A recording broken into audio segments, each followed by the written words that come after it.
계속해서 늘어나고 있는 사망자. 엄청난 인파에 갇혀 사람들이 오도 가도 못합니다.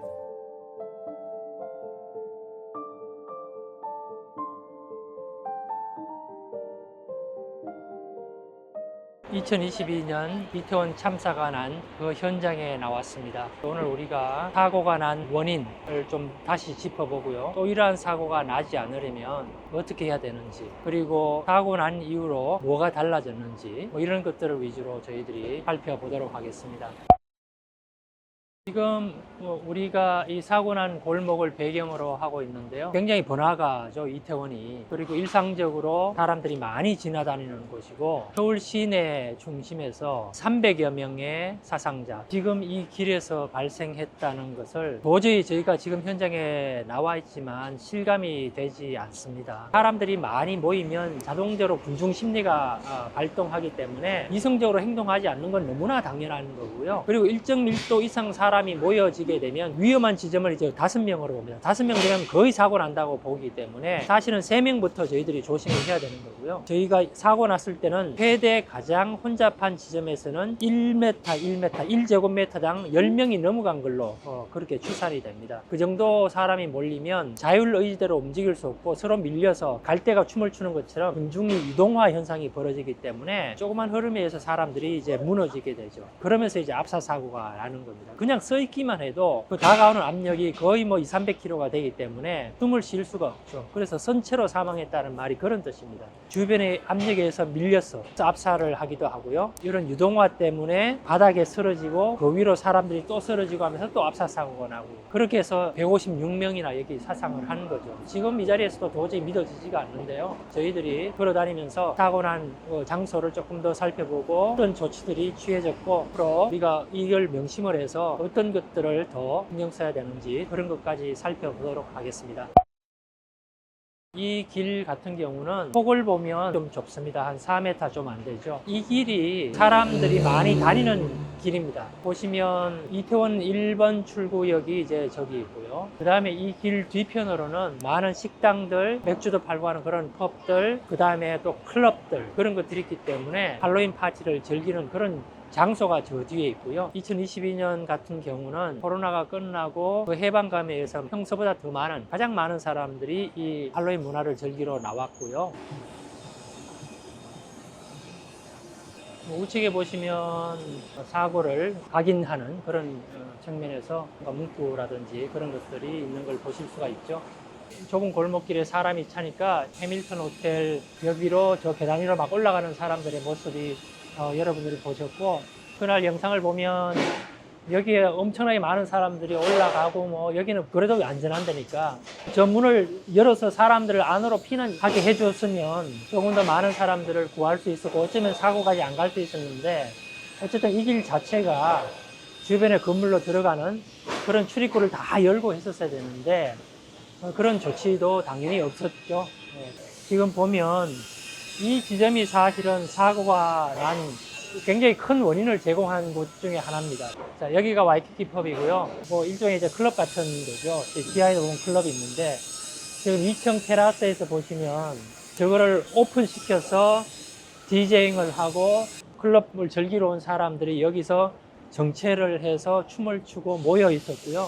그래서 대부분의 사람들이 지하철역에 내려서 이 길을 따라서 올라오겠죠. 그리고 귀가하는 사람들도 양식에서 나와서 이 길을 따라서 내려가서 지하철역으로 가는 딱 그 길이기 때문에 여기에 사람들이 가장 많은 것은 너무나 당연합니다. 사람들이 지나갈 수 있도록 계속 동선의 흐름을 만들어주는 게 중요하고요. 절대로 정체하게 만들어서는 안 됩니다. 그래서 정체를 한단 말은 사람들이 다닐 수 있는 폭이 좁아진다는 거니까 그 지점에서 이제 사람들의 병목이 일어나고 계속 폭이 좁아지니까 사람들이 계속 쌓이게 되겠죠. 압사사고 이르는 그런 걸 유발하기 때문에 절대로 길목에 선 사람들이 정체해서 머물게 해서는 안 됩니다.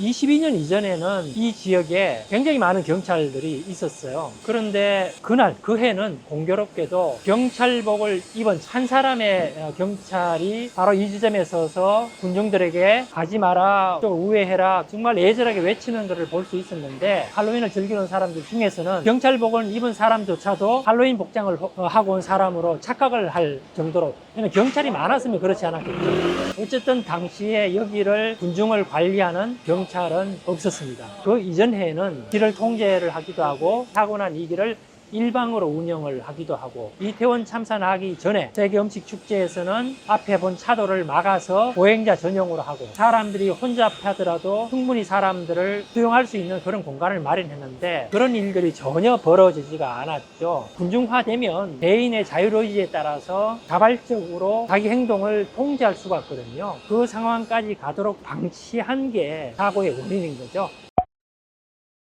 이태원 참사가 나고 난 다음에 사실은 여러 가지 조치가 취해졌습니다. 길에 얼마나 많은 사람이 와 있는지를 자동적으로 계산할 수 있는 스마트 CCTV를 설치하고, 그 다음에 비상벨도 설치하고, 그 다음에 SOS라고 보면 이제 확성기죠. 그래서 비상 상황을 시민들에게 알리는 대피하라든지 더 이상 들어가지 말아라든지 그런 것들을 할 수 있는 시스템을 이제 설치를 한 걸 볼 수가 있죠.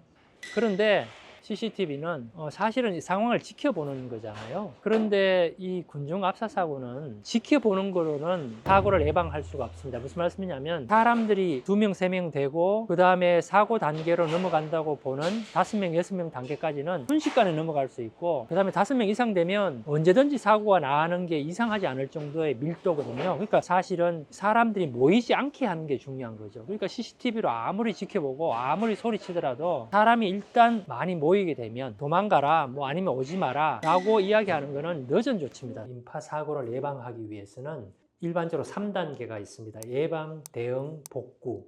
방금 보신 CCTV는 대응 단계입니다. 현장에서 인파를 어떻게 관리할지 이야기고, 인파 사고 방지하기 위해서 가장 중요한 것은 예방 단계입니다. 몇 개월 전에 어느 길이, 어느 장소가 취약한지, 인파가 밀집되는지를 미리 분석해 볼 수가 있습니다. 그래서 미리 분석된 결과를 보고 인력 배치를 하고, 그 다음에 공간을 어떻게 관리할 건지 그런 것들을 미리 우리가 다 시뮬레이션 해 볼 수가 있습니다. 그래서 이러한 분석 단계에 이태원을 방문하는 사람들 혹은 클럽 안에 있는 사람들을 관찰을 하고, 그런 비율에 따라서 저희들이 사람을 뿌리게 되면 실제로 이런 골목길의 네트워크, 공간의 구조에 따라서 어느 길이 취약한지, 어느 공간이 취약한지를 보시는 바와 같이 분석하실 수가 있습니다.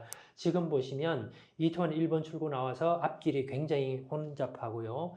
빨주노초 파란 보라색으로 갈수록 상대적으로 덜 혼잡하다는 걸 우리가 미리 분석할 수가 있습니다. 그렇기 때문에 우리가 인파사고 예방을 위해서는 이러한 예방 단계 조치로서 미리 분석을 하는 게 굉장히 중요하고요.